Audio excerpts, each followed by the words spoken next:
अस्सलाम वालेकुम नाज़रीन, आप देख रहे हैं उर्दू पॉइंट और मुझे कहते हैं तजम्मुल बुखारी। पंजाब असम्बली में सदारती इंतखाबात के हवाले से वोटिंग का अमल जो है वो जारी है। हमारे साथ सूबाई वज़ीर ख्वाजा सुलेमान रफ़ीक मौजूद हैं, उनसे बात करते हैं और जानने को करते हैं। ख्वाजा साहब, किसको वोट कास्ट करके आए हैं? मैं आसफ़ ज़रदारी साहब को वोट कास्ट करके आया हूँ, चूँकि हमारा इत्तेहाद है, इत्तेहादी जमात है और मेरी पार्टी की क़यादत की डायरेक्शन है कि मैंने ज़रदारी साहब को वोट डालना है और मैं समझता हूँ बड़ा दुरुस्त फ़ैसला है, बरवक्त फ़ैसला है, इस वजह से कि जमहूरियत मजबूत होगी और जब पाकिस्तान की मुतहारिब जमातें मिलकर चलेंगी तो आम आदमी का फ़ायदा होगा।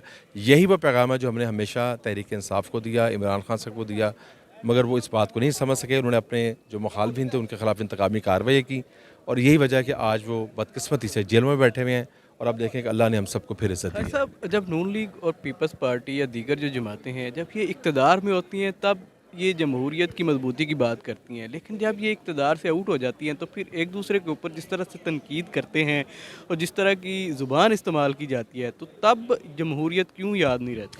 देखिए, जो आपने बात की ना, ज़बान जो इस्तेमाल की जाती है वो तो नहीं करनी चाहिए। अगर वो कर रहा है तो ठीक नहीं कर रहा। मुझे इस पे कोई अभाम नहीं है कहने पे। कल जब गोंदर हाउस में बीबी मरियम की और बिलावल साहब की मुलाकात हुई तो वहाँ पे यही बातें अंदर डिस्कस हुई थी कि इलेक्शन तो हमने एक दूसरे के खिलाफ लड़ना है। हम क्योंकि एक पॉलिटिकल फ़िलॉसफ़ी के साथ काम नहीं कर रहे। लेकिन आपको अपने मुल्क के लिए, पार्लियामेंट पॉलिटिक्स के लिए इकट्ठे होकर काम करना है, वरना मुल्क में एक सियासी बुहरान बन जाता। अगर आज पीपल्स पार्टी मुस्लिम लीग नून इकट्ठी ना होती तो फिर मुल्क के मामलात को लेके कौन चलता? मुल्क जो है वो कर्ज़ों में डूबा मुल्क है।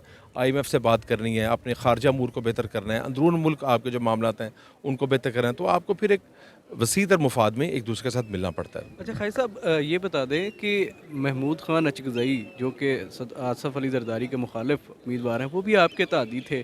तो ऐसी क्या वजह बन गई कि वो इत्तेहाद से आपके जो हैं वो आपके मुखालिफ आ गए?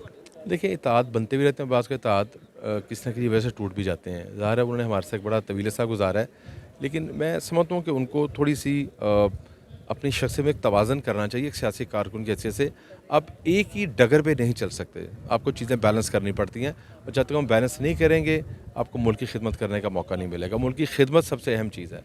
अगर हम लड़ते रहते आपस में तो ज़ाहिर है कि हम भी इस वक्त इधर-उधर सड़कों पे, अब देखें ना, आप अल्लाह ताला ने मेहरबानी की इकट्ठे हुए तो अब खिदमत करेंगे ना। अगर मुझे सेहत का महकमा मिला है तो वहाँ पे मैं रिफॉर्म्स करूँगा, उसका फ़ायदा आम आदमी को होगा। तो लड़ाई झगड़े का तो कोई फ़ायदा नहीं है, नफ़रतों का कोई फ़ायदा नहीं है। मिल के चलेंगे, अंडरस्टैंडिंग से चलेंगे, इज़्ज़त के साथ चलेंगे तो चीज़ें ऑटोमेटिक बेहतर अच्छा, होगी। मौलाना फजलुर रहमान किसी भी अमल का हिस्सा नहीं बन रहे, ना वो स्पीकर में है, ना डिप्टी स्पीकर में है, सदारत के जो इंतखाबात है उसमें भी नहीं है।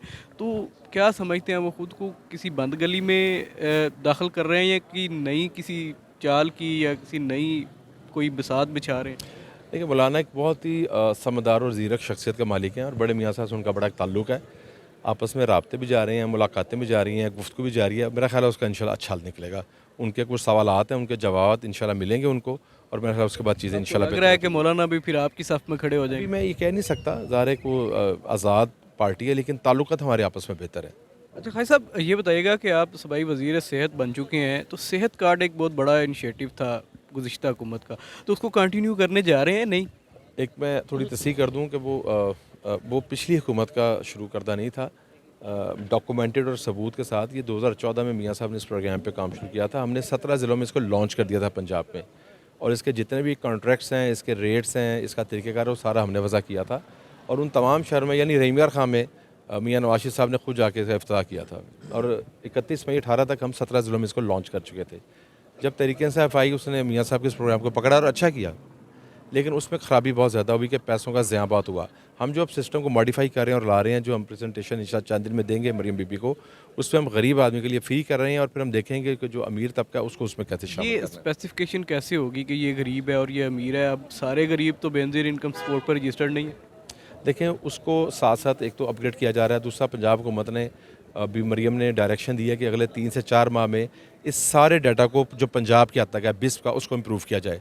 तो आगे एक तो बिस्प का डाटा मौजूद है हमारे पास और जो उसमें इजाफा होगा उनको भी हेल्थ कार्ड जो है ना मिलता जाएगा। अच्छा, ये बताइएगा कि आपने शहबाज शरीफ के साथ भी काम किया, मरियम नवाज़ साहबा के साथ भी काम कर रहे हैं, ज़्यादा बेहतर वज़ीर आला पंजाब को? नहीं, शहबाज साहब तो ज़ाहिर है बहुत एक्सपीरियंस था, लेकिन मरियम बीबी ने मुझे बहुत मुतासर किया है। मैं एक्सपेक्ट नहीं कर रहा था कि वो इतनी तुंदही से, मेहनत से काम करेंगी। मुझे बड़ी खुशी है कि हमारी वज़ीर आला, हमारी बहन जो है बड़ी मेहनत से काम कर रही है, इंसानियत के अंदर कूट-कूट के भरी हुई है। तो मेरा ख़्याल है कि उनका मुकाबला शहबाज साहब से ही है और हम कोशिश करेंगे कि वो इसलिए जीतें कि शहबाज साहब ये चाहेंगे कि वो मेरी भतीजी जीते ताकि लोगों का फ़ायदा हो। अच्छा, आखिर में बस ये बता दें कि जब आप जेल में थे, पर पाबंद सलासल थे, आपने एक किताब लिखना शुरू की थी, जो बात जब बाहर आए आपने वो बंद कर दी, तो अब कोई इरादा है दोबारा? अमली किताब लिख रहे हैं और सच बहुत तल्ख है। फोकस करें अपने कामों में, फोकस करें जो मुझे डिपार्टमेंट मिला है, फोकस करूँ मरीजों पे, डॉक्टर्स पे, नर्सिस पे और उसको बेहतर तो वो करूं। तलख सच बाहर नहीं आना चाहिए ताकि वो सबको शायद पता। वक्त के साथ आ जाए, लेकिन आता रहता है, वो तलख साथ तो चलता रहेगा। बहुत शुक्रिया जी।